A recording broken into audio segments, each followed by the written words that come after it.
Good afternoon, welcome to వైద్యం ఆరోగ్యం. వైద్యం ఆరోగ్యంలో ఈరోజు టాపిక్ ఐయుఐ అంటే ఏంటి, ఐయుఐ ఎప్పుడు చేస్తారు, సంతానలేమికి ఐయుఐ ఎలా ఉపయోగపడుతుంది, ఈ వివరాలు మనకు తెలియజేయడానికి 49 హాస్పిటల్స్ నుండి డాక్టర్ మౌనిక గారు ఉన్నారు.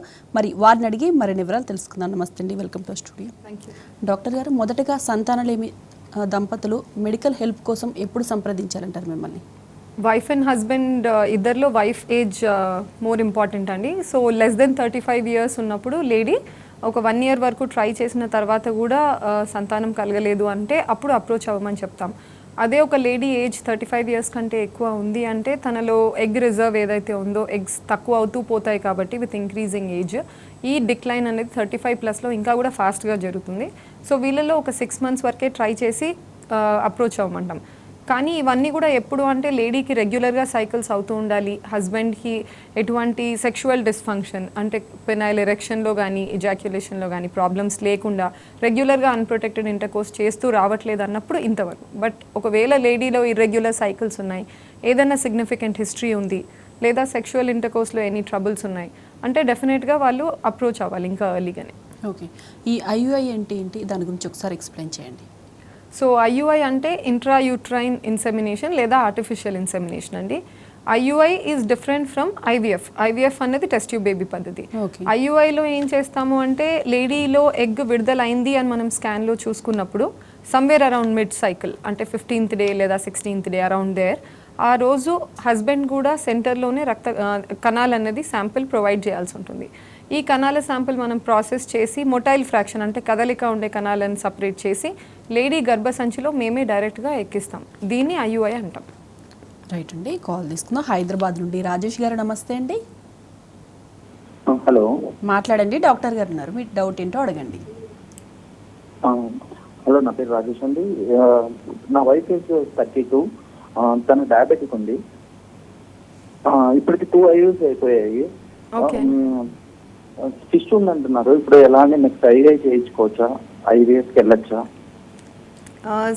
సిస్ట్ అంటున్నారా? ఎంత సైజ్ ఉందన్నారండి? సిస్ట్ సైజ్ ఐడియా లేదండి. యాంటీటీపీఓ 150 ఉంది. ఓకేనండి, పర్వాలేదా? ఏంటిది 150 ఉందండి? యాంటీటీపీఓ 150. యాంటీటీపీఓ, ఓకే ఓకే. సో టీఎస్హెచ్ అన్నది థైరాయిడ్ స్టిమ్యులేటింగ్ హార్మోన్ టెస్ట్ చేస్తామండి. యూజువలీ ఈ వాల్యూ అన్నది మనం ప్రెగ్నెన్సీ ప్లాన్ చేసుకున్న లేడీ కానీ లేదా విత్ ప్రెగ్నెన్సీ ఉన్న లేడీస్లో we prefer this value to be less than 2.5. ఒకవేళ 2.5 to 4 ఉన్నా లేదా 4 to 10 రేంజ్లో ఉన్నప్పుడు ఆటో ఇమ్యూన్ రీజన్స్ అంటాం అనమాట. వేరియస్ ఆటో ఇమ్యూన్ రీజన్ అనేది రూల్ అవుట్ చేసుకోవడానికి ఈ యాంటీ టీపీఓ చేస్తామండి. సో ఈ యాంటీ టీపీఓ హై ఉంది అంటే డెఫినెట్గా ఏదో ఒక ఆటో ఇమ్యూన్ బేసిస్ ఉన్నట్టు వైఫ్లో.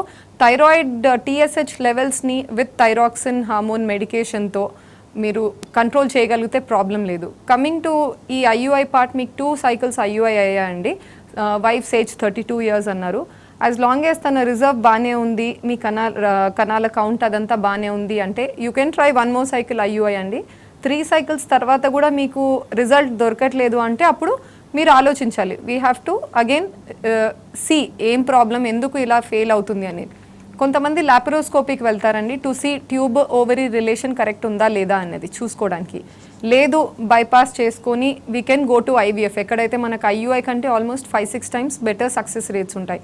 సో ఐ వుడ్ సజెస్ట్ ఇంకొక సైకిల్ ట్రై చేయండి.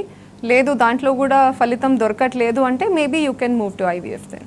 రైట్ అండి, నెక్స్ట్ కాల్ తీసుకుందాం. హైదరాబాద్ నుండి పవిత్ర గారు, నమస్తే అండి. నమస్తే మేడం. మాట్లాడండి. డాక్టర్ గారు ఉన్నారు, మీ డౌట్ అడగండి. మీరేసారి కరెక్ట్గా రావట్లేదు మేడం. ఓకే అన్న, 3 monthsకి ఒకసారి వస్తుంది. మీ వయసు ఎంత? మా వయసు 22. పెళ్ళి అయిందా అండి మీకు? అయింది. ఎంత టైం అవుతుందండి పెళ్ళి అయి? 8 months. 8 months. సో ఈ సైకిల్స్ రెగ్యులర్గా రావట్లేదు అంటే చాలా రీజన్స్ ఉంటాయండి. మోస్ట్ కామన్ అన్నది పీసీఓడి. సో పీసీఓడిలో ఏంటి అంటే నీటి బుడగల సమస్య.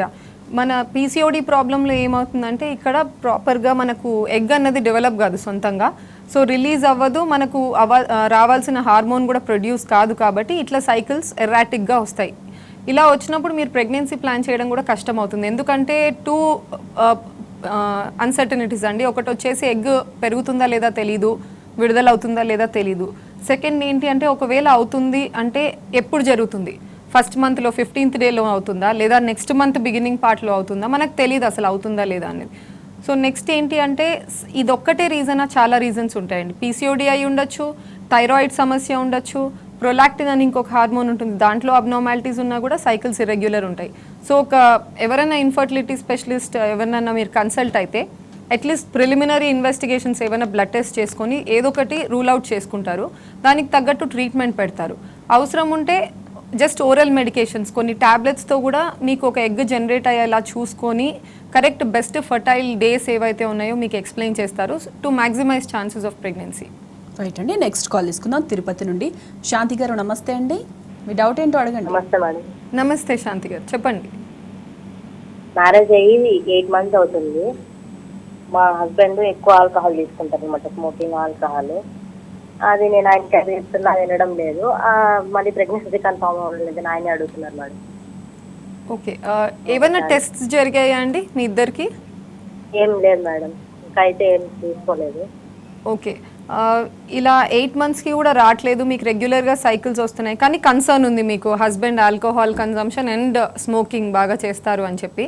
సో దీనివల్ల ఏమన్నా తన కణాల కౌంట్స్ మీద కానీ లేదా కదలిక ఉండే కణాల శాతం మీద కానీ ఎటువంటి ప్రభావం ఏమన్నా ఉంటుందా అని తెలుసుకోవాలి అంటే మీరు ఒకసారి టెస్ట్ చేయించుకోండి. ఎందుకంటే ఆల్కహాల్ కంటే కూడా స్మోకింగ్ ఇంకా కూడా నెగిటివ్ ఇంపాక్ట్ ఉంటుందండి. స్మోకింగ్ వల్ల చాలా జరగచ్చు. ఒకటి వచ్చేసి తనలో యాజ్ ఇట్ ఈస్ రక్త కణాల కణాల కౌంట్స్ కానీ స్పర్మ్స్ పర్సంటేజ్ మొటైల్ ఫ్రాక్షన్ కానీ తగ్గచ్చు. నెక్స్ట్ ఏంటి అంటే ప్యాసివ్ స్మోకింగ్ అండి, అంటే మీరు కూడా అదే ఎన్వైర్న్మెంట్లో ఉంటే ఏమవుతుందంటే ఆ స్మోక్ వల్ల మీ ట్యూబ్స్లో ఉన్న లైనింగ్ అది కూడా కొంచెం దెబ్బతినే ఛాన్సెస్ ఉంటాయి. సో ఒకసారి మీరు స్కాన్ చేయించుకోండి, హస్బెండ్వి కణాల టెస్ట్ చేయించండి, ఈ బేసిక్ చూసుకొని మీరు అనదర్ 4 months ట్రై చేసి కావట్లేదు అంటే ట్రీట్మెంట్ స్టార్ట్ చేసుకోండి. రైట్ అండి, నెక్స్ట్ కాల్ తీసుకుందాం. హైదరాబాద్ నుండి లక్ష్మి గారు, నమస్తే అండి.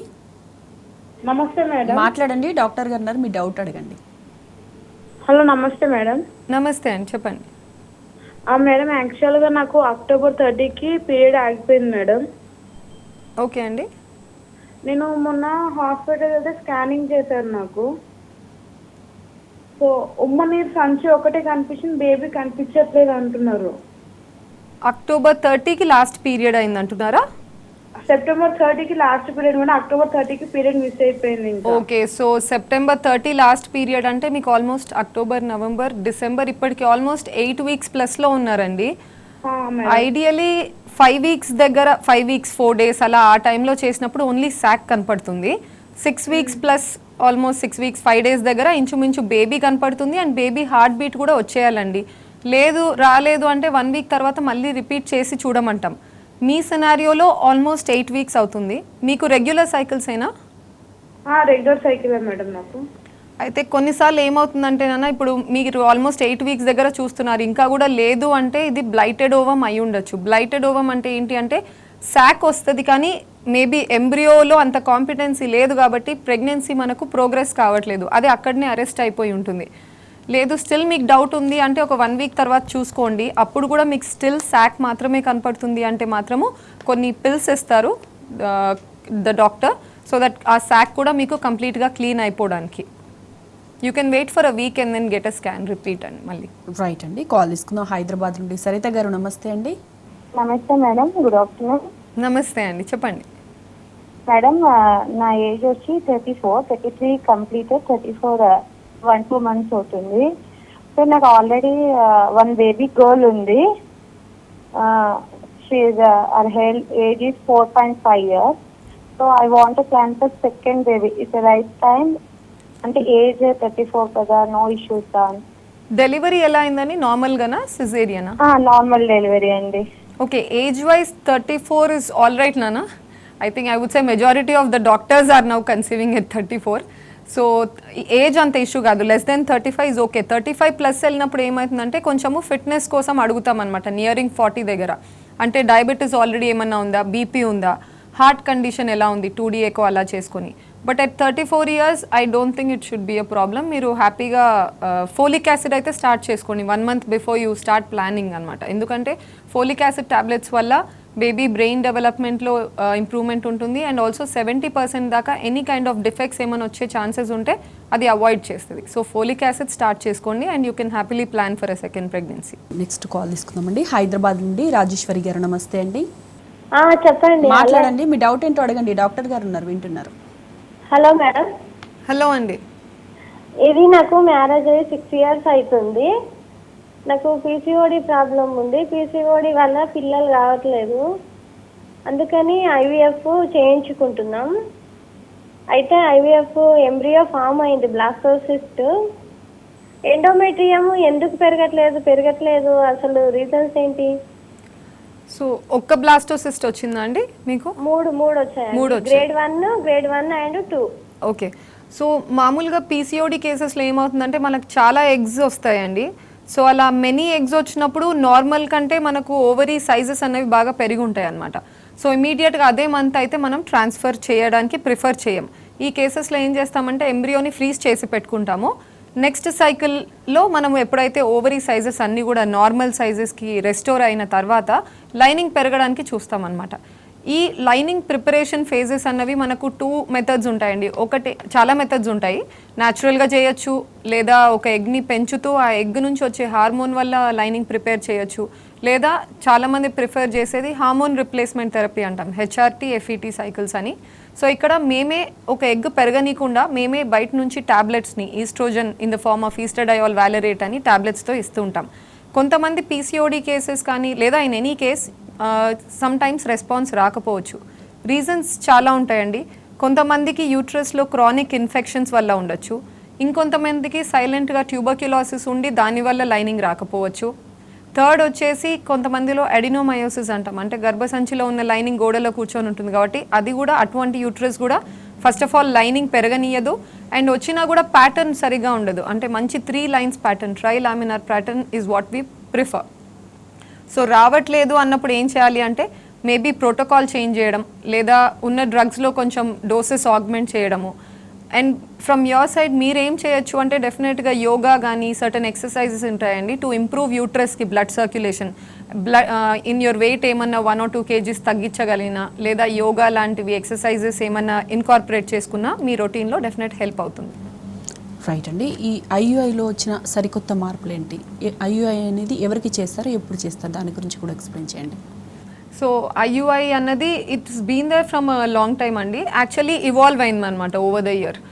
ఫస్ట్లో ఏమనే వాళ్ళంటే ఇదే పోస్టీరియర్ సర్వైకల్ ఇన్సెమినేషన్ ఉండేది, లేదా వెజైనాలోనే వేసేసే వాళ్ళం శాంపుల్లో.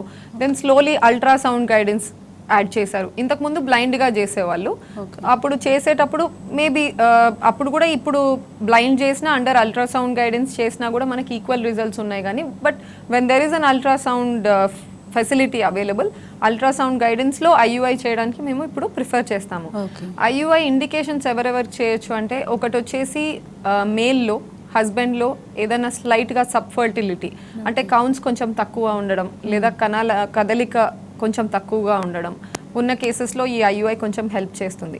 సెకండ్ వచ్చేసి లేడీలో అండ్ హస్బెండ్లో ఎటువంటి ప్రాబ్లం కనిపించట్లేదు, అయినా కూడా ప్రెగ్నెన్సీ రావట్లేదు విత్ ఓరల్ మెడికేషన్స్, అప్పుడు next step of treatment will be IUI. ఇంకొంతమందిలో హస్బెండ్లో కంప్లీట్గా కణాలు నిల్ ఉండొచ్చు, 0, and at the same time couple afford చేయలేకున్నారు ఐవీఎఫ్ లాంటి పద్ధతి. అటువంటి కేసెస్లో డోనార్ శాంపుల్తో ఐయుఐ చేయడం. సో ఇట్లా there are various indications for ఎన్ని సైకిల్స్ లో రిజల్ట్ ఉండొచ్చు అంటారు? సక్సెస్ రేట్ ఎంత? Single cycle of IUI usually 15 to 20% అంటాము. బట్ ఈ ఐయుఐ సైకిల్స్ మనకు థర్డ్ సైకిల్ కల్లా క్యూములేటివ్ సక్సెస్ రేట్ హై అవుతుంది, అరౌండ్ 25 to 30% దాకా వెళ్తుంది. అందుకే ప్రిఫరబుల్లీ 3 cycles దాకా ట్రై చేస్తాము. కానీ 3 cycles తర్వాత ఏమవుతుందంటే లాపరోస్కోపీ చేసుకొని ట్యూబ్స్ ఓవరీ రిలేషన్షిప్ బాగానే ఉంది అంటే, లేదా ఏమైనా ప్రాబ్లమ్స్ ఉందంటే అది కూడా కరెక్ట్ చేసుకొని లాపరోస్కోపీలో ఇంకొక 3 cycles దాకా ట్రై చేయొచ్చు. అప్పుడు కూడా కావట్లేదు ప్రెగ్నెన్సీ అంటే దెన్ ఐవీఎఫ్కి మూవ్ అవుతాం. ఓకే. నవడేస్ సంతానలేమి సమస్యలు అనేవి ఎక్కువ అయిపోయినాయి, అసలు ఎందుకు వస్తుంది అంటారు ఈ సమస్యలు? సో ఒక మెయిన్ రీజన్ లేట్ మ్యారేజెస్ అండి. లేడీస్ అప్పట్లో 20 లేదా బిఫోర్ 20 మ్యారేజ్ అయిపోయేది, by 25 they have kids, completed family. ఇప్పుడు that's not the case. Almost 28, 30 or even beyond 30లో ప్రెగ్నెన్సీస్ ప్లాన్ చేస్తున్నారు. So one is that. So egg reserve బాగా తగ్గిపోయి ఉంటుంది, క్వాలిటీ కూడా డిక్లైన్ అయి ఉంటుంది. నెక్స్ట్ వచ్చేసి లైఫ్ స్టైల్ ఫ్యాక్టర్స్, అంటే ఈ జంక్ ఫుడ్స్ కానీ, ఆయిలీ ఫుడ్స్ కానీ, స్లీప్ రొటీన్ కానీ. Okay. So they sleep late in the night, late mornings లేవడం, మీల్ టైమ్స్ కరెక్ట్గా లేదు, టైంకి లంచ్ లేదా టైంకి డిన్నర్ కాకపోవడం, ఇవన్నీ రీజన్స్ వల్ల కూడా మెలటోనిన్ డెఫినెట్గా ఇప్పుడు వీ రియలైజ్ దట్ లేడీస్ కానీ గర్ల్స్లో కానీ ఎప్పుడైతే దే హ్యావ్ ఎగ్జామ్స్ బాగా టెన్షన్లో ఉంటారు, వాళ్ళకి పీరియడ్ కరెక్ట్గా టైంకి రాదు. So we need to realise that brain and your uterus is connected. It's not an independent organ. మనం ఊరికే టాబ్లెట్స్ తీసుకొని ట్రీట్మెంట్ చేస్తే సరిపోతుంది, లేదు. During the treatment we want the couples to be completely anxious free, anxiousness ఉండకూడదు, and best happiest ప్లేస్లో ఉండాలన్నమాట. Only then the results are also going to be good. Okay, right అండి. ఫీమేల్ ఇన్ఫర్టిలిటీకి కారణం ఏంటంటారు? ఫీమేల్ ఇన్ఫర్టిలిటీ బ్రాడ్గా వి divide అండి. అంటే మెయిన్గా majority will be ovary factors. అంటే అండాశయాల నుంచి గుడ్డు సరిగ్గా పెరగట్లేదు లేదా రిలీజ్ అవ్వట్లేదు, థైరాయిడ్ ప్రాబ్లం కానీ, లేదా ఈ నీటి బుడగల సమస్య, పీసీఓడి ప్రాబ్లమ్స్ కానీ, వీటి వల్ల.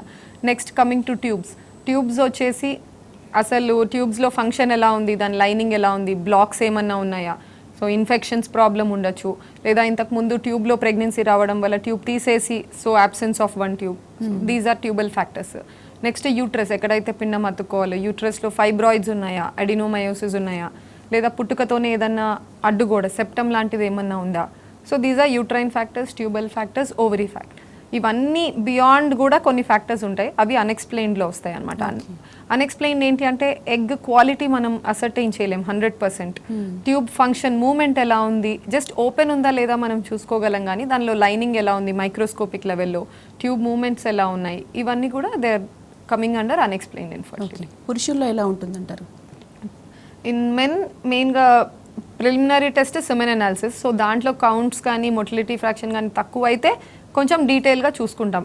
ఒకటి ప్రీ టెస్టిక్యులర్, అంటే బ్రెయిన్ నుంచి సిగ్నల్ సరిగ్గా అందకపోవడం in the form of FSH and LH hormones, లేదా టెస్టిస్లోనే ఏదైనా ప్రొడక్షన్ ప్రాబ్లమ్స్ ఉండొచ్చు, అంటే బై బర్త్ కరెక్ట్గా స్క్రోటం వరకు డిసెంట్ కాలేదు, లేదా చైల్డ్హుడ్లో ఏదన్నా ఇంజురీస్ అయ్యాయి, సమ్ రోడ్ ట్రాఫిక్ యాక్సిడెంట్ వల్ల ట్రామా అయింది, వారికోసీల్ అంటే బ్లడ్ రిటర్న్ కావట్లేదు టెస్టిస్ నుంచి, సో అక్కడే లోకల్గా చేరుకొని టెంపరేచర్ హై చేయడం వల్ల స్పర్మ్స్ చనిపోతున్నాయి. నెక్స్ట్ పోస్ట్ టెస్టిక్యులర్, అంటే బయటకు వచ్చే దారిలో ఎక్కడన్నా అడ్డు ఫామ్ అవుతుంది, సెక్షువలీ ట్రాన్స్మిటెడ్ ఇన్ఫెక్షన్స్ వల్ల అయి ఉండొచ్చు, లేదా నియర్ బై సర్జరీస్ ఏమైనా యురేత్రాకి సర్జరీ జరుగుతూ స్ట్రక్చర్స్ దానివల్ల ఈ పక్కనే ఉంటుంది కాబట్టి దానికి కూడా ఏమైనా ఇంజరీ జరిగితే అక్కడ కూడా బ్లాకేట్స్ కావచ్చు. రైట్ అండి, కాల్ తీసుకుందాం. ఇబ్రహీంపట్నం నుండి సునీత గారు, నమస్తే అండి. హలో సునీత గారు. Hello madam. మాట్లాడండి, డాక్టర్ గారు ఉన్నారు, మీ సమస్య ఏంటో చెప్పండి. హలో మేడం, నమస్తే మేడం. నమస్తే సునీత గారు. మేడం వచ్చేసి 30 years మేడం నాకు. ఓకే అండి. బాబు వచ్చేసి 3 years ఉన్నాయండి బాబుకి. సర్కిల్స్ కూడా రెగ్యులర్ గానే ఉన్నాయండి మేడం మంత్లీ. అయితే నెక్స్ట్ ప్లాన్ చేస్తున్నాము, ప్రాబ్లం ఏంటనే అర్థం కావట్లేదు. ఇప్పుడైతే బాబు గురించి ప్లాన్ చేస్తున్నాం, నెక్స్ట్ గురించి. 6 నెలల నుంచా అండి? అవును మేడం. ఓకే. సో ఇన్ఫర్టిలిటీ 2 రకాలుగా ఉంటాయండి, ప్రైమరీ ఇన్ఫర్టిలిటీ, సెకండరీ ఇన్ఫర్టిలిటీ అంటాం. ప్రైమరీ ఇన్ఫర్టిలిటీ అంటే వాళ్ళకు అసలు ప్రెగ్నెన్సీనే వచ్చి ఉండదు అనమాట, సో ట్రై చేస్తున్నా కూడా కావట్లేదు అని.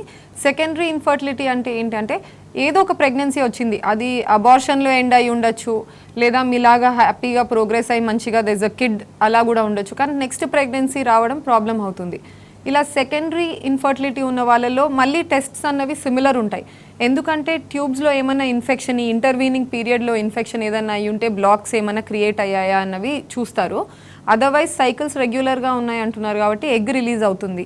బట్ హస్బెండ్వి కూడా ఒక్కసారి కనాల్ టెస్ట్ చేయించండి, because first kid age 3 years అయిందంటే 3 years పాస్ అయిందనమాట. సో కౌంట్స్ కరెక్ట్గా ఉన్నాయా లేదా, ఇంకా కూడా అలానే ఉన్నాయా, ఏమైనా డిక్లైన్ అయ్యాయా అన్నది హస్బెండ్వి కౌంట్స్ టెస్ట్, మీది ట్యూబ్స్ ఒకసారి ఓపెన్ ఉన్నాయా లేదా చూసుకోండి. బట్ ఇవి 2 బాగానే ఉన్నాయంటే you can try with medicines, ఒక 5-6 cycles దాకా ట్రై చేయొచ్చు. కాలేదు అంటే అప్పుడు ఇలాంటి IUI లాంటికి వెళ్ళండి, ట్రీట్మెంట్స్కి వెళ్ళండి మీరు. రైట్ అండి, అసలు ఈ ట్యూబల్ సమస్యలను ఎలా గుర్తించాలంటారు? ట్యూబ్స్కి ఓపెన్ ఉన్నాయా లేదా టెస్ట్స్ వచ్చేసి 2 ఉంటాయండి. ఒకటి HSG అంటే హిస్ట్రోసాల్పింగోగ్రఫీ, ఇంకొకటి ఎస్ఎస్జి అంటే సోనోసాల్పింగోగ్రఫీ. సో హిస్ట్రోసాల్పింగోగ్రఫీ కానీ సోనోసాల్పింగోగ్రఫీ కానీ ఒక ఫ్లూయిడ్ లాంటి మెటీరియల్ని మేము వయా ద సర్విక్స్ మేము ఇంట్రొడ్యూస్ చేస్తాం యూట్రస్లోకి, ఫ్లష్ చేస్తాం. సో ఈ యూట్రస్ నుంచి they suppose to go into the tubes, fluid ట్యూబ్స్లోకి వెళ్ళి ట్యూబ్స్ బయట నుంచి స్పిల్ రావాలన్నమాట. సో అప్పుడు మనకి ఇది ఓపెన్ అని అర్థం. ఏ సైడ్ అయితే మనకి స్పిల్ కనిపించట్లేదో వి అండర్స్టాండ్ అది ట్యూబ్ బ్లాక్ ఉంది అనేది. డిఫరెన్స్ ఏంటి అంటే ఈ రెండు మెథడ్స్కి, హెచ్ఎస్జి అన్నది ఎక్స్రేలో చూస్తాము, ఎస్ఎస్జి అన్నది అల్ట్రాసౌండ్లో చూస్తాము. హెచ్ఎస్జిలో ఒక మిథిలీన్ బ్లూ అనేది డై పంపిస్తాం, blue coloured fluid. But SSG even సెలైన్తో కానీ డిస్టిల్డ్ వాటర్తో కానీ కూడా చేయొచ్చు. ఓకే, ఎందుకు వస్తాయి అంటారు అసలు ట్యూబల్ బ్లాక్స్ ఎందుకు అవుతాయి అంటారు అట్లా? సో ట్యూబల్ బ్లాక్స్ అన్నవి ఒకటి క్రానిక్గా కొంతమంది రిపీటెడ్గా ఇన్ఫెక్షన్స్ కంప్లైంట్ చేస్తుంటారు, వైట్ డిశ్చార్జ్ సబ్సైడ్ కావట్లేదు, రికరెంట్గా యూరిన్ ఇన్ఫెక్షన్స్ వస్తున్నాయి. మనకు urethra and vagina they are close by. So ఏమవుతుందంటే one infection can transmit to the other. ఈ ఇన్ఫెక్షన్స్ అక్కడే ఉండవండి, లోకలైజ్గా ఉండవు, దెల్ అసెండ్ ఫర్దర్. పైన అసెండ్ అయ్యి సర్విక్స్కి వెళ్తాయి, నెక్స్ట్ యూట్రస్కి వెళ్తాయి, తర్వాత వెళ్ళేది ట్యూబ్స్కే. సో ట్యూబ్స్లో ఇన్ఫెక్షన్ ఎప్పుడు కూడా ఉన్నప్పుడు లాంగ్ టర్మ్ ఆ లైనింగ్ని డెస్ట్రాయ్ చేస్తుంది. అది హీల్ అయ్యే ప్రాసెస్లో ఫైబ్రోసిస్ అవుతుంది. ఒక స్కార్ టిష్యూ లాగా మనకు దెబ్బ తగిలితే ఎలా స్కార్ ఫామ్ అవుతుందో అక్కడ కూడా అంతే, లైనింగ్ దెబ్బ తినింది అంటే ఆ హీలింగ్ ప్రాసెస్లో ఫైబ్రోసిస్ అయి ట్యూబ్ ముసుకపోయే ఛాన్సెస్ ఉంటాయి. అండ్ చాలా మంది రియలైజే కారు ఏంటి అంటే ట్యూబర్క్యులోసిస్ సైలెంట్గా ఉంటుంది, లైక్ మనకు ప్రివలెంట్గా ఉంది కాబట్టి వాళ్ళ సిమ్టమ్స్ చూపించకపోవచ్చు, కానీ ద ఇన్ఫెక్షన్ స్ప్రెడ్ అయ్యి via the blood circulation reproductive ట్రాక్లో 95% ఎఫెక్ట్ చేసేది ట్యూబ్స్ని. సో వాళ్ళలో కూడా బ్లాక్స్ అవ్వచ్చు.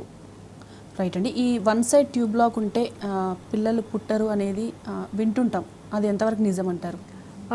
పుట్టరు అని కాదండి, because the other tube is still intact. 50% అవుతాయి ఛాన్సెస్. అది కూడా నేను ఎగ్జాక్ట్ 50 అనలేను. ఎట్లా అంటే first of all we have to determine A side tube absent ఉంది అని చెప్పేసి. మామూలుగా ఏమవుతుందంటే 10 సైకిల్స్లో ఆల్మోస్ట్ 6-7 సైకిల్స్, మెజారిటీ ఆఫ్ సైకిల్స్లో ఎప్పుడు కూడా రైట్ సైడే ఎగ్ రిలీజ్ అవుతుంది అనటామికల్ రీజన్స్ వల్ల. ప్లేస్మెంట్ ఎందుకంటే మనకి ఇంటెస్టైన్ లెఫ్ట్లో ఎండ్ అవుతుంది సిగ్మాయిడ్ కోలాన్, లేదా ద సర్క్యులేషన్ వెనక్కి వెళ్ళే వీనస్ రిటర్న్ ఏదైతే ఉందో లెఫ్ట్ సైడ్ నుంచి వెళ్ళేది ఫస్ట్ కిడ్నీ వెయిన్కి వెళ్ళి ఆ తర్వాత మెయిన్ వెజల్కి పోతుంది. బట్ రైట్ సైడ్ డైరెక్ట్గా మెయిన్ వెజల్లోనే జాయిన్ అవుతుంది. సో ఇట్లా వేరియస్ రీజన్స్ వల్ల రైట్ ఓవరీలోనే ఎక్కువ మనకి ఎగ్ రిలీజ్ కనపడుతుంది. 10 సైకిల్స్లో 7 సైకిల్స్ రైటే అవుతుంది అనుకోండి, latest right tube is absent in the lady. ఆ సైకిల్స్ అంతా వాళ్ళు ట్రై చేసిన ప్రెగ్నెన్సీ ఛాన్సెస్ ఉండవు. లెఫ్ట్లో ఎప్పుడైతే మనకి ఎగ్ రిలీజ్ అవుతుందో ఆ టైమే ఛాన్సెస్ ఉంటాయి. ఇలాంటి కేసెస్లో జస్ట్ న్యాచురల్గా ట్రై చేయడం కంటే ఐయుఐ లాంటి పద్ధతులు కానీ, లేదా అట్లీస్ట్ అండర్ డాక్టర్ గైడెన్స్తో స్కాన్స్ చేసుకుంటూ ఏ సైడ్ అయితే ట్యూబ్ ఉందో ఆ సైడే ఓవరీలో ఎగ్ రిలీజ్ అవుతుంది అంటే వాళ్ళు ప్రెగ్నెన్సీ ప్లాన్ చేసుకుంటే బెటర్ రిజల్ట్స్. ఓకే, మరి 2 సైడ్స్ ఉంటాయి, 2 సైడ్స్ బ్లాక్ ఉంటాయి, 2 sides బ్లాక్ ఉంటే then that is you have to see like first of all అసలు రివర్సిబుల్ బ్లాకా కాదా, లేదు ఇర్రివర్సిబుల్ చేయలేము అంటే మాత్రం they have to go for IVF. ఎందుకంటే ఐవీఎఫ్ పద్ధతిలో డైరెక్ట్గా ఓవరీ నుంచి ఎగ్స్ తీస్తాము, స్పర్మ్స్ వేసి ఇంజెక్ట్ చేసి ఎంబ్రియోని తయారు చేస్తాం ల్యాబ్లోనే. ఈ తయారైన ఎంబ్రియోని యూట్రస్లో ట్రాన్స్ఫర్ చేసుకుంటాం కాబట్టి so in the whole context tubes don't come in to picture. So tubes రెండు వైపులా బ్లాక్స్ ఉన్నా అలా ఏమన్నా ఉంటే కూడా IVF will be. A age వాళ్ళలో చూడొచ్చు అంటారు ఈ బ్లాకేజ్ అనేది? బ్లాక్స్ ఏజ్ అనేం లేదండి, it can be any time infections కాబట్టి, లేదా దిస్ వేరియస్ రీజన్స్. కొంతమంది పాపం eggs it might be in the tube pregnancies రిపీటెడ్గా రావడం వల్ల ఆ ట్యూబ్ పోయి ఉంటుంది రైట్ ట్యూబ్, నెక్స్ట్ టైం ట్యూబ్లో వచ్చి మళ్ళీ లెఫ్ట్ ట్యూబ్ కూడా తీసేసుకోవాల్సి వస్తుంది. సో అలాంటి కేసెస్లో కూడా IVF is of great help. అదే decade back or 2 decades back we did not have an answer. Now that we have, we should be happy to utilize. అండి, ఐయుఐ గురించి సంతానలేమి గురించి చాలా విషయాలు తెలియజేస్తారు. థ్యాంక్ యూ సో మచ్ అండి. ఇది వాళ్ళ వైద్యం ఆరోగ్యం. నమస్తే.